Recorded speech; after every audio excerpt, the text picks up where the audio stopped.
I had always been a people pleaser, yet somehow, I ended up transmigrating into the role of the vicious wife of a general. After 3 years away at war, Scott Holden returned and brought his so-called true love back with him. I handed over the main bedroom without hesitation, cooked for her myself, stayed up all night stitching a pair of matching pillows, and even had all the staff lined up to welcome her properly. But instead of being pleased, Jennifer Cross burst into tears. This is all my fault.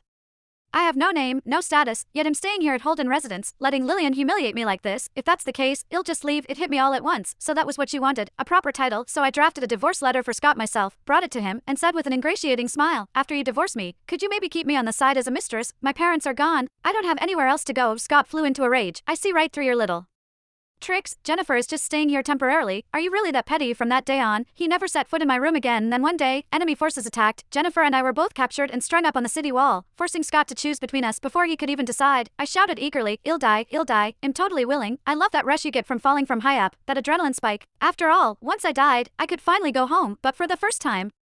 Scott's eyes turned red with panic. Chapter right after the enemy finished making their threat, a string of strange floating texts suddenly appeared before my eyes. Scott, pick our girl, let the wife die already. Once the wife dies, she can go back to the modern world and get a huge transmigration bonus. Then you and Jennifer can finally be together. I'm so sick of this kind of story where women suffer. Just give us a happy ending already. Go back to the modern world and get paid, hanging from the city wall.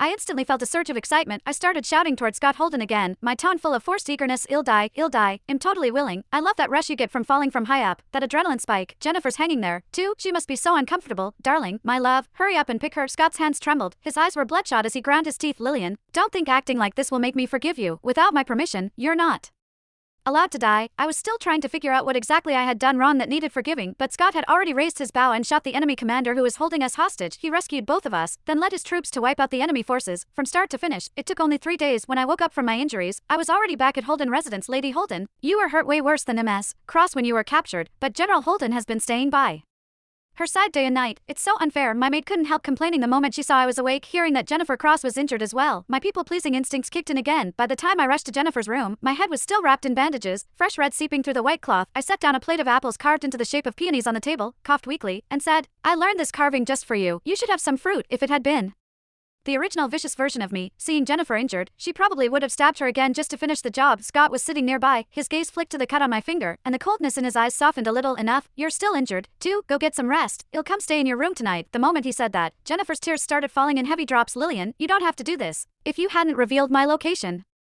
how would I have been captured by the enemy and poisoned with the widow's curse? There's no cure for that. The moment the words widow's curse were spoken, everyone in the room went pale. The doctor nearby gasped in shock. The widow's curse? You mean the one where she has to sleep with a man every single day, or shall die? Hearing that, I was completely stunned. The next second, Scott rushed forward and grabbed me by the throat. Lillian, it seems I really overestimated you. If anything happens,